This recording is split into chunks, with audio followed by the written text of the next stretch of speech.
Assalamualaikum warahmatullahi wabarakatuh. Apa kabar anak-anak hebat, anak saleh dan saleha? Semoga semua masih dalam keadaan sehat untuk kita semua.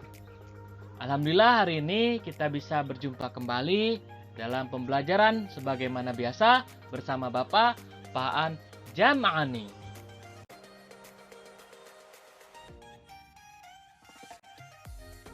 Kita akan kembali melanjutkan pembelajaran pada tema keempat, subtema ke-1.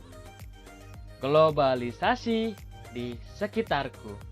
Tapi sebelum kita melanjutkan lebih lanjut, mari kita awali dengan kita mengucap basmalah.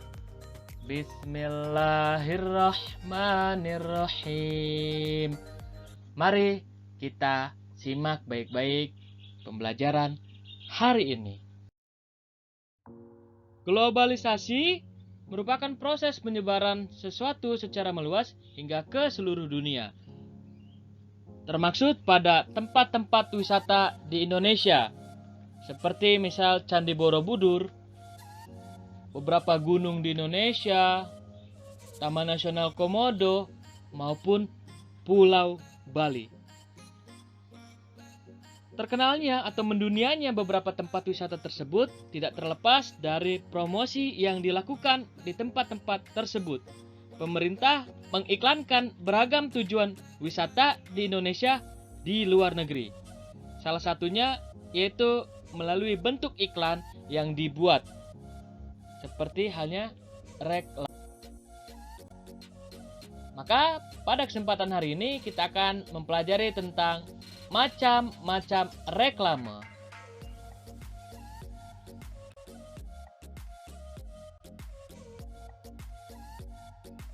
Ada yang tahu apa itu reklame?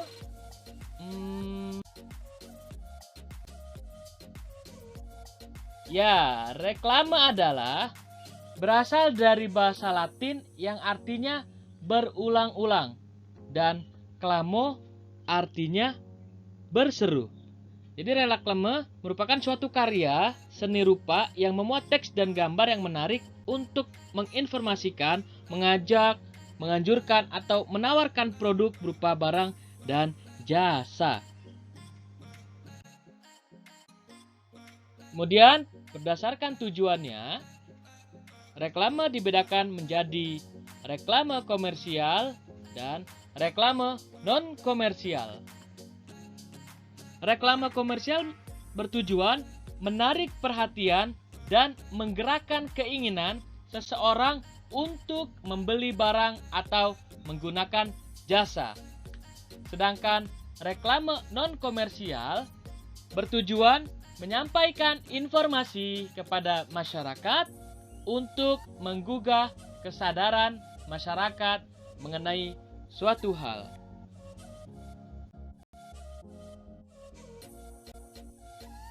Kemudian, apa saja macam-macam reklame tersebut? Di antara lain, ada billboard.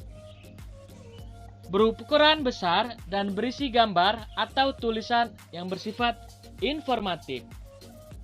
Billboard diletakkan di dinding pertokoan atau instansi tertentu dengan konstruksi permanen. Kemudian ada baliho. Berukuran besar, berisi gambar dan tulisan menarik dan informatif. Diletakkan di tempat umum dan strategis dengan tiang besar. Selanjutnya juga ada spanduk. Memuat informasi komersial atau non-komersial yang dibuat secara ringkas, padat, dan jelas. Spanduk dibuat dengan media kain.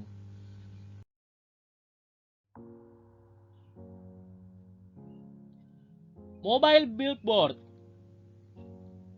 berbentuk media 3 dimensi yang dapat bergerak, baik bergerak sendiri karena ditiup angin, semisal pada balon promosi, atau dengan kendaraan.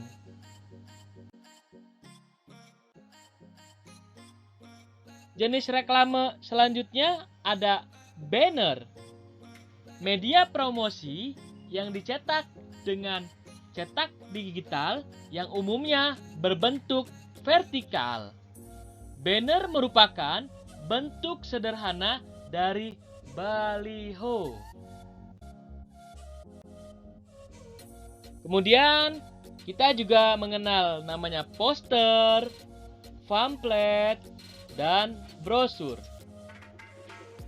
Poster berupa selembaran kertas yang memuat gambar dan tulisan yang dibuat menarik. Pamflet, selembaran kertas yang dikemas dengan dilipat yang saling berhubungan satu sama lain. Dan brosur merupakan selembar kertas berisi informasi secara rinci dan jelas. Nah, itu tadi adalah beragam jenis-jenis dari reklame, di mana ada banyak contoh dari reklame. Kalian bisa perhatikan tadi perbedaan dari masing-masing jenis reklame.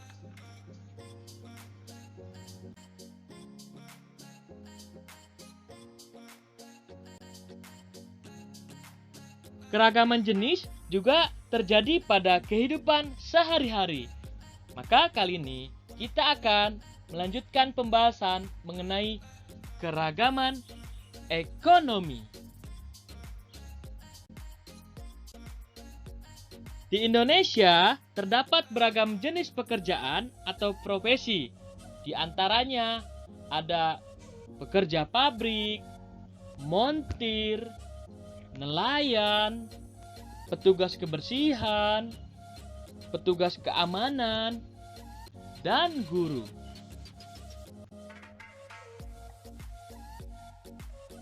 Kegiatan setiap orang berbeda-beda, tetapi memiliki tujuan yang sama, yaitu untuk memenuhi kebutuhan hidup.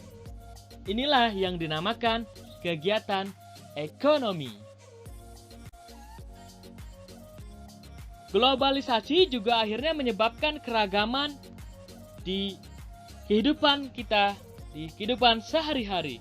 Sehingga bisa kita jumpai di sekolah, orang tua kita mungkin bermacam-macam. Ada yang sebagai dokter, ada juga mungkin teman kita atau diri kita yang orang tuanya sebagai petani, atau manajer di sebuah perusahaan, nahkoda, pedagang, maupun pilot.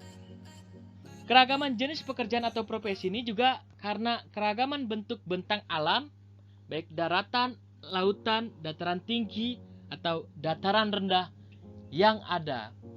Tapi yang perlu kita ingat baik-baik, keragaman ekonomi ini lah yang akhirnya membuat persatuan kita semakin erat. Karena apa? Karena dengan beragam jenis pekerjaan dan profesi, ini akhirnya kita membuat diri kita menjadi saling membutuhkan satu sama lain. Saling mendukung, saling melengkapi. Mungkin itu saja pembelajaran pada hari ini. Untuk tugasnya telah Bapak lampirkan di Google Classroom. Kalian kerjakan dengan baik dan benar. Jika ada pertanyaan, kalian bisa langsung menghubungi Bapak. Mari kita tutup pembelajaran hari ini dengan mengucap hamdalah. Alhamdulillahirabbil alamin. Baik, terima kasih untuk perhatiannya. Kurang lebihnya Bapak mohon maaf. Wassalamualaikum warahmatullahi wabarakatuh.